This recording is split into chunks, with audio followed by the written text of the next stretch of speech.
इस कार्यक्रम के पुण्यार्जक हैं डॉक्टर श्री कमल कुमार जैन, धर्मपत्नी डॉक्टर मधु जैन, पुत्री एवं दामाद श्रीमती स्मिता जैन, श्री राहुल जैन, पुत्र एवं पुत्रवधू डॉक्टर मनीष जैन, डॉक्टर ऋतु जैन, पौत्र प्रभव जैन, पौत्री प्रथा जैन, नाती एवं नतबहू ऋत्विक जैन, श्रीमती जागृति, नातिन अनुष्का जैन, फर्म मनीष हॉस्पिटल, सिधौली, सीतापुर, उत्तर प्रदेश।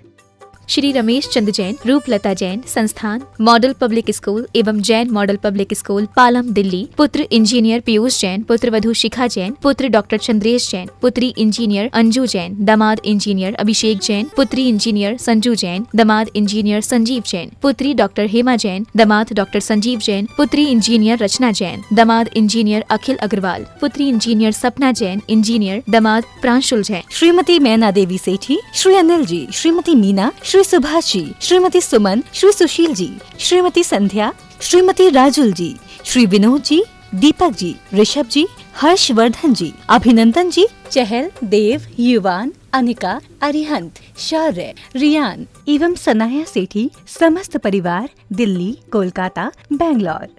श्रीमान रूपचंद जी, कमला देवी जैन, श्रीमान दिनेश जी, श्रीमती रेखा जी जैन, श्री दिवेश जैन एवं दिशा जैन, सपरिवार, निवासी व्यावर, प्रवासी मलाड, पश्चिमी मुंबई।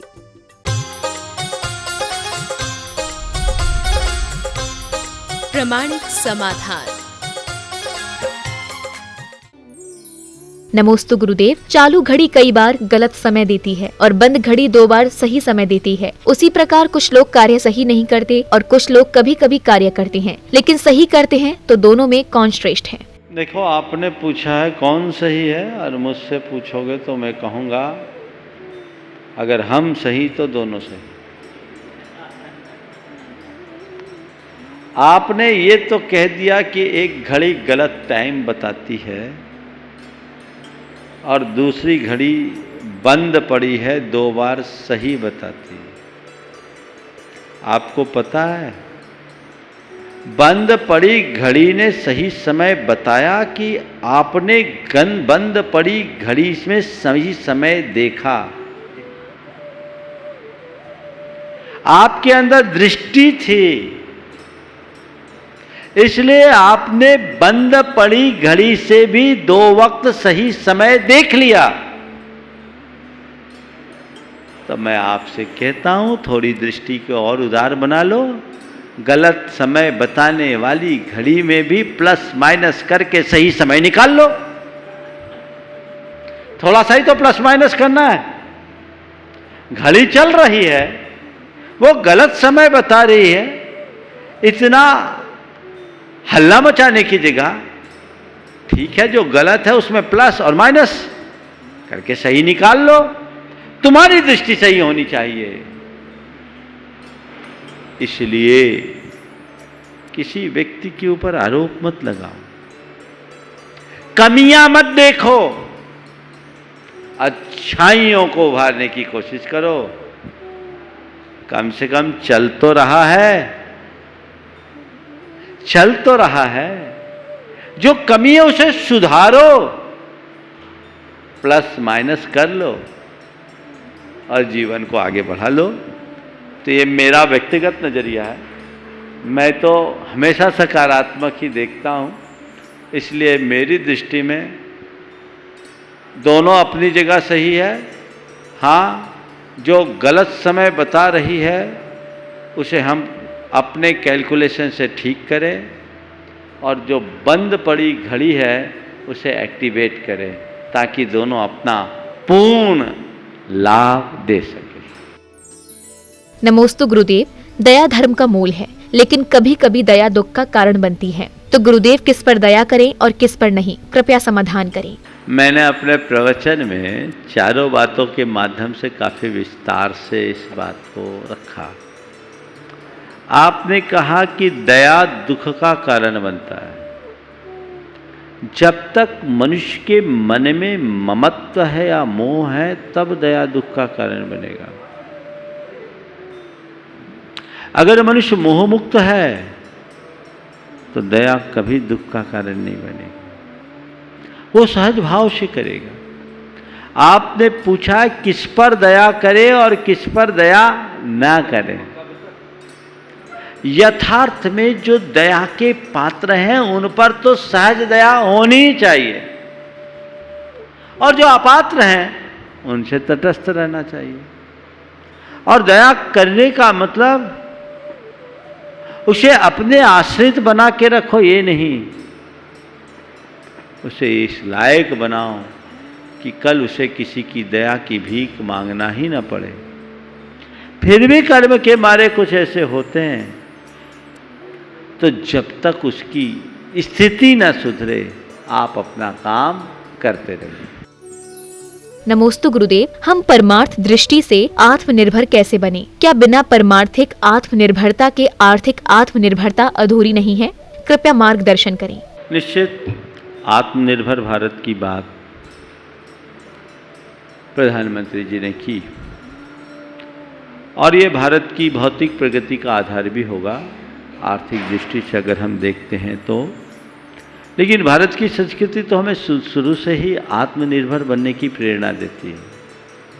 हमें हर अर्थ में आत्मनिर्भर होने की जरूरत है, और वही व्यक्ति आत्मनिर्भर बन सकता है जिसके अंदर आत्मविश्वास हो, जो आत्मा के विश्वास से जुड़ा हुआ हो, वो आत्मनिर्भर बनेगा।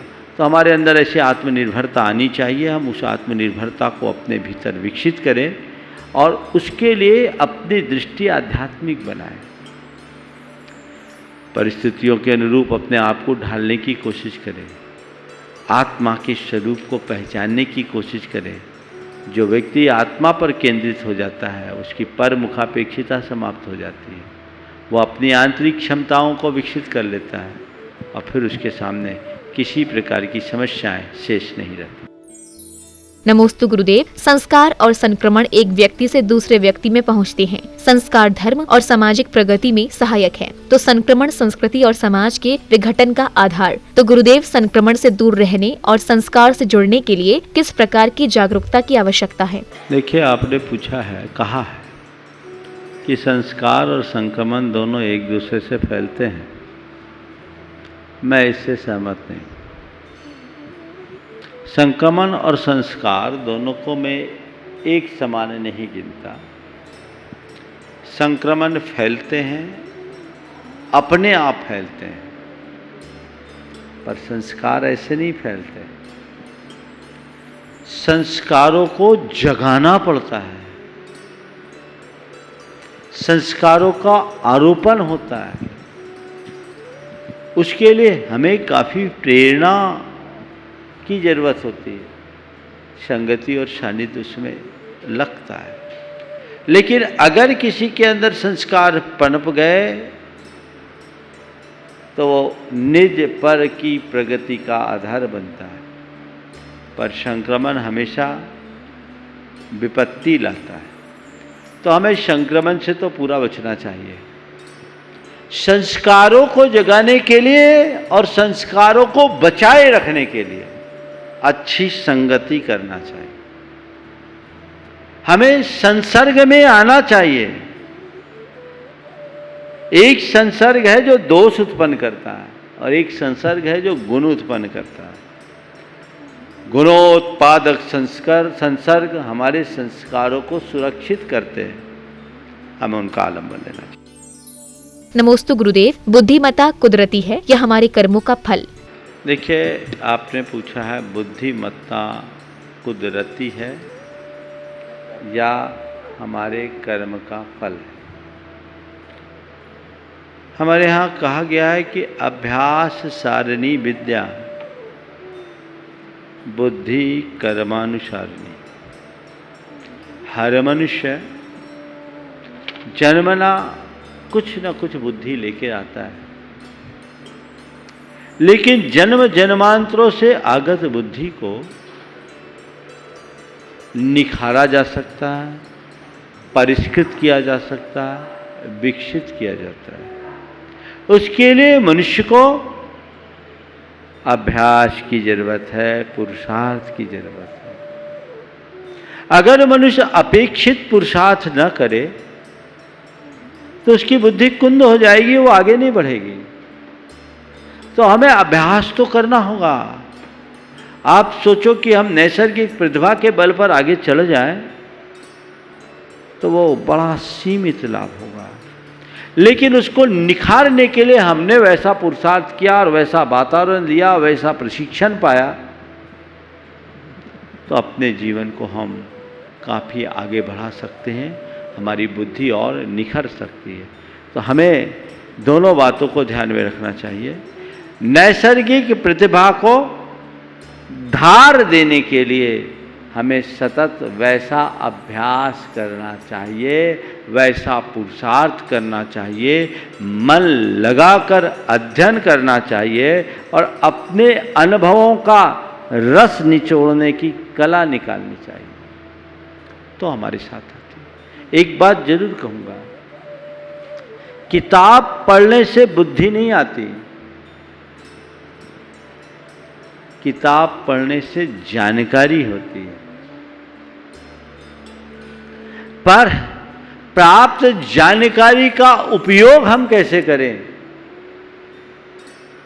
ये काम हमारी बुद्धि करती है, जो हम अपने अभ्यास के बल पर कर सकते हैं। उस व्यक्ति का विवेक बढ़ेगा। आपने कहा आज तो सब गूगल से करते हैं, ये पर निर्भरता है। इसके कारण व्यक्ति की बौद्धिक क्षमता कम होते जा रही है, वो टेक्नोलॉजी पर निर्भर होता जा रहा है। पुराने लोग जो टेक्नोलॉजी को नहीं जानते, आज भी महाजनी गणित में करोड़ों का गणित कर लेते हैं, और आज के लोगों को 5, 3, 8 जोड़ने के लिए कैलकुलेटर चाहिए। आप जितना यंत्राधीन होंगे, आपकी प्रतिभा मंद होगी, और आप जितने स्वाधीन होंगे, आपकी प्रतिभा उतनी निखरेगी। नमोस्तु गुरुदेव, यदि हर आत्मा में परमात्मा का वास होता है तो लोगों के मन में गलत विचार क्यों आते हैं? देखिए, ये बात सही है कि हर आत्मा में परमात्मा बसती है। उस वाक्य को और संशोधित कर लेता हूँ और एक कदम आगे बढ़ के कहता हूँ, हर आत्मा परमात्मा है, आत्मा ही परमात्मा है। लेकिन आपने कहा कि इतना सब कुछ होने के बाद भी उसके मन में, मनुष्य के मन में गंदे विचार कैसे आते हैं? हिंसा के, हत्या के, पाप के, सुसाइड के, ये सब उनके अंदर आते हैं जिन्हें अपने भीतर होने वाले परमात्मा का एहसास नहीं है, जो केवल दृश्य जीवन को ही सब कुछ समझते हैं। दृश्य से परे अदृश्य जीवन की यदि पहचान हो तो कभी ऐसा कुकृत्य करेंगे ही नहीं। आप कभी मंदिर में जाते हैं तो कभी कोई गलत कार्य करने की इच्छा नहीं होती, क्योंकि आपको मालूम है परमात्मा का मंदिर है। जिस दिन आपको ये पता लग जाए कि मैं भीतर से परमात्मा हूँ, मेरे भीतर मेरा परमात्मा विराजमान है, आपकी प्रवृत्तियाँ अपने आप सहज हो जाएगी। सबसे बड़ी कमी है आत्म अज्ञान। मनुष्य को अपने स्वरूप का ज्ञान नहीं, भान नहीं, वो क्या है इसकी पहचान नहीं। पहचानो तुम परमात्मा हो, पर तुमने अपनी रंगत बिगाड़ रखी है। तुमने अपने विकारी भावों के कारण अपने चित्त और चेतना को विकृत कर रखा है। जो तुम हो उसे पहचानो और उसके अनुरूप कार्य करो। अपने आचार, विचार और व्यवहार को बदलो। जिस दिन तुम्हें अपने स्वरूप की पहचान होगी, तुम्हारा आचार, विचार, व्यवहार बदलेगा, तो ये विकृतियां अपने आप समाप्त हो जाएगी। फिर कुछ कहने और करने की आवश्यकता शेष नहीं रहेगी। इसलिए मनुष्य को चाहिए कि वो अपने आप को जाने, अपने आप को पहचाने, अप्पा सो परम अप्पा की उक्ति को चरितार्थ करे। नमोस्तु गुरुदेव, व्यक्तित्व के निर्माण में मनुष्य स्वतंत्र है, परंतु व्यवहार तो दूसरों पर निर्भर करता है। यदि किन्हीं कारणवश परस्पर व्यवहार में कोई कमी हो तो क्या व्यक्तित्व प्रभावित होगा? आपने पूछा है कि व्यक्तित्व तो मनुष्य के अधीन है, पर व्यवहार दूसरों पर निर्भर करता है। और परस्पर व्यवहार में यदि किसी वजह से कोई कमी आ जाए तो व्यक्तित्व प्रभावित होगा। देखिए, व्यक्तित्व मनुष्य का स्वयं का होता है, ये बिल्कुल सही है, और जैसा व्यक्तित्व होता है वैसा ही उसका व्यवहार भी होता है। अगर अच्छा व्यक्तित्व है तो उसका व्यवहार अच्छा ही होगा। व्यक्तित्व का मतलब बाहरी टिप टॉप से नहीं है। व्यक्तित्व का संबंध मनुष्य के आचार विचार और व्यवहार का सामुदायिक स्वरूप है। अगर किसी व्यक्ति का व्यक्तित्व गहरा होगा तो उसमें ये सब बातें सहज रूप से समाहित होगी। तो अच्छे व्यक्ति का व्यवहार अच्छा होता है और वही एक अच्छे व्यक्तित्व का आधार भी है। इसलिए हम हमेशा अच्छा व्यवहार करें। व्यक्ति के व्यक्तित्व का अंदाज हमें कैसे लगेगा? उसके विचार से, उसकी वाणी से, उसका व्यवहार। जिसका व्यक्तित्व अच्छा होता प्रभावित किए बिना नहीं रहता।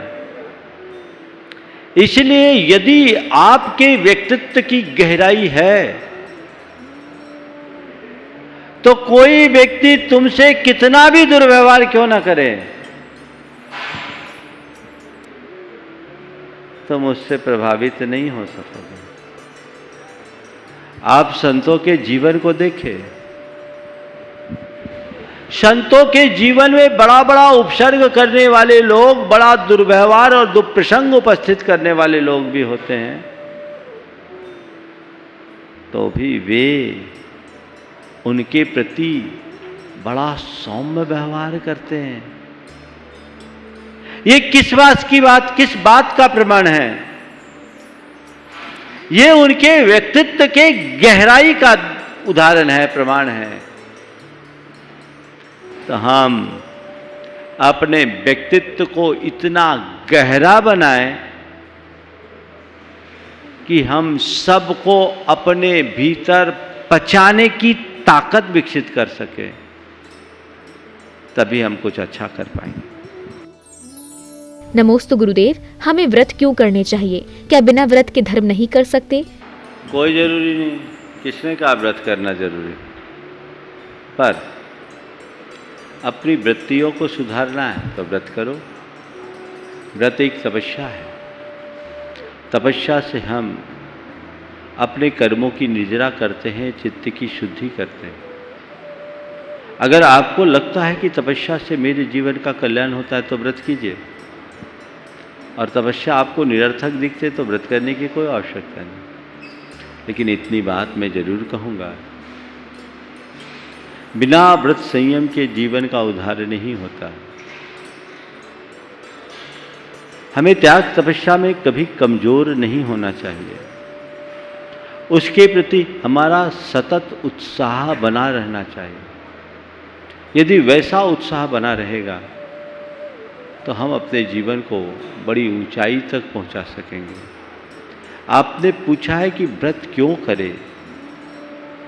अपनी इच्छाओं की निवृत्ति के लिए, अपनी चित्तवृत्ति की निर्मलता के लिए, अपने जीवन में संयम साधना का अभ्यास बढ़ाने के लिए व्रत किया जाता है। और आप छोटे छोटे व्रत करना शुरू करोगे तो कालांतर में महाव्रत धारण करने की पात्रता प्राप्त कर सकोगे। प्रामाणिक समाधान।